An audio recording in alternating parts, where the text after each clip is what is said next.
Assalamualaikum, nama saya Wan Haziq Izzuddin Juma Jumahari. Nombor matrik saya 33 DPE 20F2006. Okey, kawan saya Muhammad Aiman Anis bin Muhammad Usni. Nombor matrik dia 33 DPE 20F2008. Next, Muhammad Hafi bin Hasri.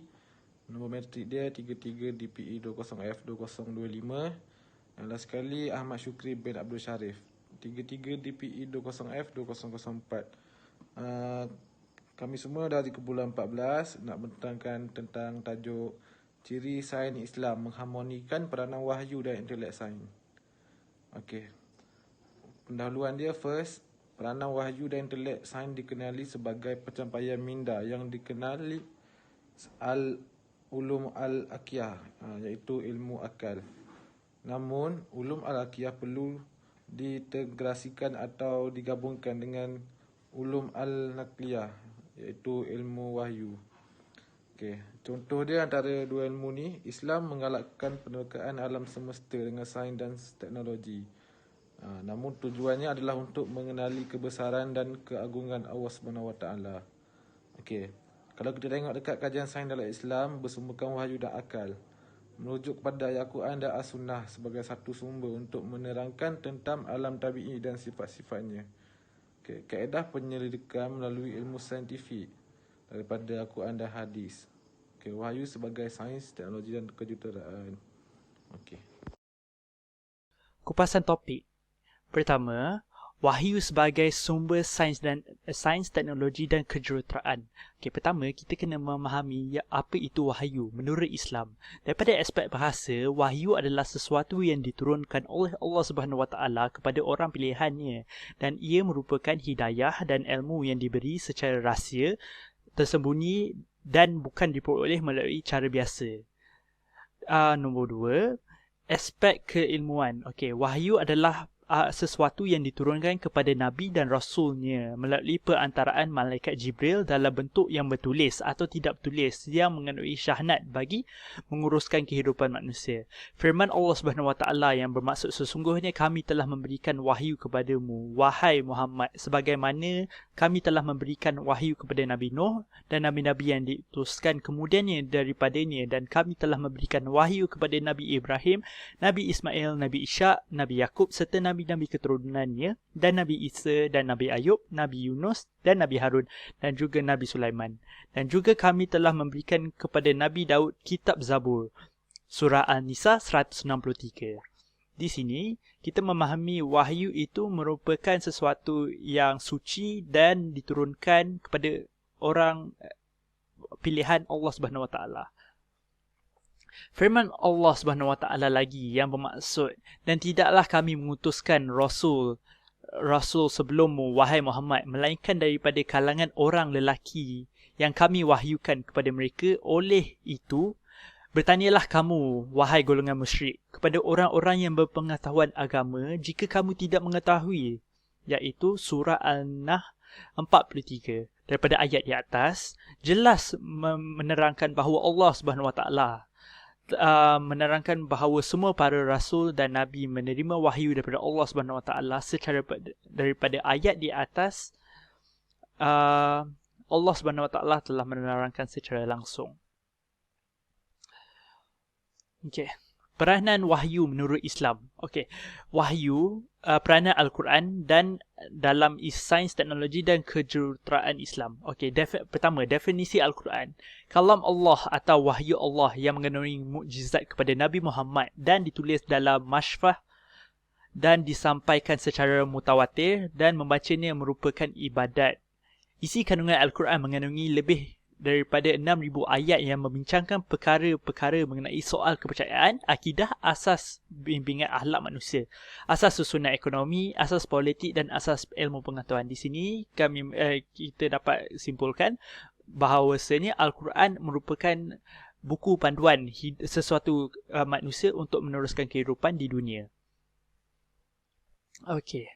Di sini, saya akan memberi kepada rakan baik saya, iaitu Ahmad Syukri, untuk menerangkan peranan akidah dalam Islam.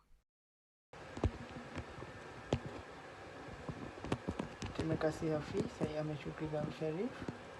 Dengan leceh saya itu di IDF-F2004.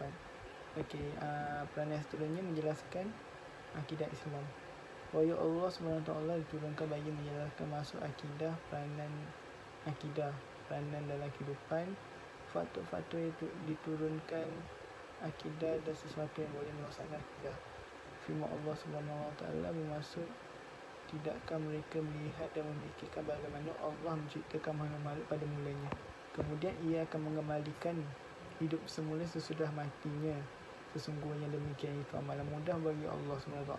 Surah Al-Kahfi Ankabut ayat 19. Bagi menerangkan syariat Islam, wahyu yang diturunkan oleh Allah adalah sebagai menjelaskan hukum syariat dalam sesuatu kehidupan manusia, sebagai penjelas kepada syariat dan panduan dalam pelaksanaan tersebut. Al-Quran diturunkan bagi memastikan syariat difahami oleh manusia dari aspek maksud dan pelaksanaannya, menghuraikan akhlak Islam. Wahyu Allah menjelaskan berkenaan dengan panduan akhlak sebagai seorang Muslim, menjadikan panduan hidup manusia dalam mengurus dan dunia, menegakkan keadilan. Semua cara kehidupan manusia juga terkandung dalam ayat Al-Quran. Antara akhlak yang wajib dihayati sikap bertanggungjawab ataupun amanah. Lihatlah apa yang berlaku pada hari ini apabila sains dan teknologi terbebas daripada nilai-nilai amanah dan agama. Sebagai contoh, bidang bioteknologi telah melahirkan suatu konsep baru yang dikenali sebagai kejuruteraan genetic engineering. Teknologi ini mampu memindahkan bahan genetik yang bernama DNA dari satu spesies ke spesies yang lain.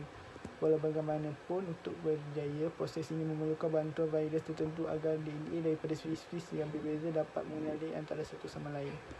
Penggunaan kuman-kuman virus ini akhirnya menyebabkan kelahiran pelbagai kuman serta penyakit baru yang mampu membunuh manusia. Dan Al-Quran juga menjelaskan panduan hidup manusia dalam mengurus sesuatu dunia. Urusan hidup manusia yang meliputi emosi, rohani, akali, jasadi dan nafsu hanya mampu diatur mengikut acuan Allah yang melalui panduan Al-Quran. Dalam ayat Al-Quran juga menerangkan mengenai keadilan yang perlu dilaksanakan dalam kehidupan. Keadilan ini sangat dituntut dalam Islam untuk melahirkan umat yang berakhlak. Seterusnya saya serahkan kepada Aiman Anis untuk menerangkan tentang ciri-ciri sains Islam. Terdapat 5 ciri-ciri sains dalam Islam. Itu yang pertama, ciri keagamaan. Itu menerima wahyu sebagai sumber ilmu. Pertama, kajian sains dalam Islam bersumberkan wahyu dan akal. Kedua, merujuk pada ayat Al-Quran dan As-Sunnah sebagai satu sumber untuk menerangkan tentang alam tabi'i dan sifat-sifatnya. Dan yang ketiga, kaedah penyelidikan melalui ilmu saintifik, itu melalui Al-Quran dan Hadis. Yang kedua, sains bersifat Rabbani, iaitu adanya peranan Allah dalam kewujudan dan proses alam dan konsep kausaliti, iaitu sebab dan musabab. Yang kedua, dikaitkan dengan prinsip-prinsip dan hukum Islam. Dan yang terakhir sekali, tujuan terakhir keputusan sains adalah untuk mencari pembuktian kebenaran Allah SWT. Yang ketiga pula, sains sebagai cara untuk mengabdikan diri kepada Allah SWT. Itu pertama, penyelidikan mengandungi nilai ibadah. Kedua, mengkaji dan memati mencerap segala ciptaan Allah adalah sebagai ibadah kepada Allah SWT. Dan yang ketiga, meneliti dan mengkaji kebesaran ciptaan Allah. Itu salah satu wasilah pengabdian diri kepada Allah SWT. Dan isi yang terakhir itu terikat dengan batas-batas hukum dan etika Islam, iaitu terikat dengan batas hukum dan etika Islam. Dan saintis dan teknokrat yang berjaya adalah mereka yang mematuhi segala suruhan dan meninggalkan larangan serta menyeru kebaikan. Ciri kedua pula ialah ciri saintifik, iaitu sains Islam menggunakan kaedah empirikal yang diperkenalkan oleh Islam sejak abad ke-7 Maisi lagi. Kedua, adanya formula dan alat-alatan yang berbentuk klinikal, itu menggunakan kaedah sintesis ke atas sumber tamadun yang dahulu. Dan yang terakhir sekali, bentuk sejagat yang melibatkan pelbagai bangsa, agama, bahasa, tamadun, wilayah, zaman dan sebagainya. Ciri ketiga pula, itu ciri universal. Itu sains Islam bersifat universal atau sejagat kerana bukan saja dihasilkan oleh Muslim tetapi juga bukan Muslim. Ciri yang keempat pula ialah ciri harmoni, iaitu tidak terdapat penjanggahan antara sains dan agama, dan kajian yang dijalankan menuju pada matlamat yang sama, itu pengabdian diri kepada Allah Subhanahu Wa Taala. Dan ciri yang terakhir sekali itu ciri sepadu, iaitu tidak memisahkan cabang-cabang ilmu, tanggungjawab fardu ain dan fardu kifayah yang bersepadu, kajian yang bersifat menyeluruh. Keempat, kajian alam fizik tidak terpisah dengan metafizik, dan akhir sekali tidak terpisah daripada kepercayaan kepada Allah Subhanahu Wa Taala, kerana keimanan pada Allah dijadikan sebagai asas kajian. Okey, sekarang kita masuk kepada bahagian contoh bergambar dan video. Okey.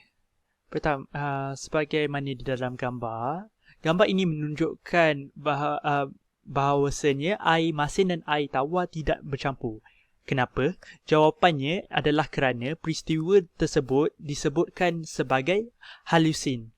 Kejadian ini terjadi di zon vertikal lautan di mana kadar garam berubah secara drastik bergantung pada kedalaman, yang kemudian berpengaruh pada berat massa jenis air. Itu sebabnya kenapa air masin dan air tawar tidak boleh bercampur, dan air masin yang berada di bawah air tawar kerana massa dan jenis air masin akan lebih berat berbanding air tawar. Okey, di antara air tawar dan air masin, ini dipisahkan dengan sesuatu lapisan yang mengakibatkan tidak sedikit air tawar dan air masin bercampur. Ini menunjukkan bahawasanya kekuasaan Allah Subhanahu Wa Taala yang Allah telah menunjukkan dalam Al-Quran, surah Al-Furqan ayat ke-53. Firman-Nya, dan dialah yang membiarkan dua laut mengalir berdampingan, yang ini tawar dan segar, dan yang lain masin lagi pahit, dan dia dijadikan antara keduanya dinding dan barat yang tidak ditembus. Ini membuktikan bahawasanya kekuasaan Allah itu tidak boleh tidak boleh direka sama sekali oleh manusia yang telah cuba mengubah telah cuba membuktikan mereka lebih berkuasa, dan itu tidak mungkin akan berlaku. Okey, di sini saya akan saya akan memberi kepada rakan saya, iaitu Muhammad Syuk, untuk menerangkan kejadian yang seterusnya. Okey, seterusnya ni perkembangan galaksi.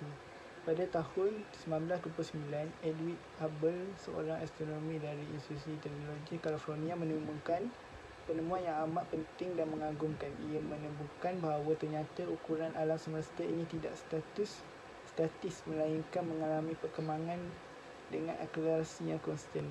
Dari pengamatan Hubble tersebut terhadap galaksi yang jauh di sana, ternyata diketahui bahawa mereka bergerak saling menjauhi, bahkan kecepatannya lebih cepat daripada kecepatan cahaya.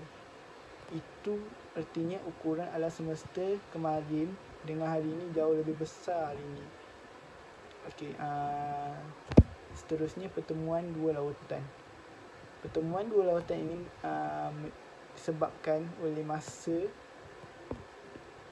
jenis air, kadar garam, suhu dan kerapatan air antara kedua-dua lautan ini berbeza, iaitu lebih tinggi Laut Tengah berbanding laut di Samudra Atlantik. Dalam sains, air yang kerapatannya lebih tinggi akan mengalir menuju air yang kepatannya lebih rendah. Pada peristiwa air ini, dari Laut Tengah memiliki kerapatannya lebih tinggi berbanding air yang ada di Laut Atlantik. Dalam surah Ar-Rahman ayat 19 hingga 20, Allah berfirman, dengan membiarkan dua lautan mengalir, yang keduanya kemudian bertemu. Antara keduanya ada satu batas yang tidak dilampaui masing-masing. Seterusnya saya serahkan kepada Haziq.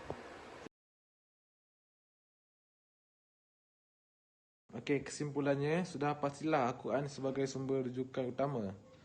Albert Einstein pernah menuturkan, "Science without religion is blind.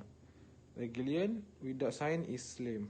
Okey, integrasi antara agama dan sains seharusnya menjadi satu perkara yang perlu diberi perhatian kerana pembangunan sains dan teknologi akan terus berkembang. Sudah pastilah akan mempengaruhi kehidupan masyarakat Islam. Pembangunan sains dan teknologi tidak dapat dipisahkan dengan agama. Di sudut mana pun keperluan seseorang dalam bidang sains, tidak boleh meremehkan penghayatan Al-Quran sebagai petunjuk dalam segenap aspek kehidupan. Okey, sekian itu sahaja dari kumpulan 14. Terima kasih. Assalamualaikum.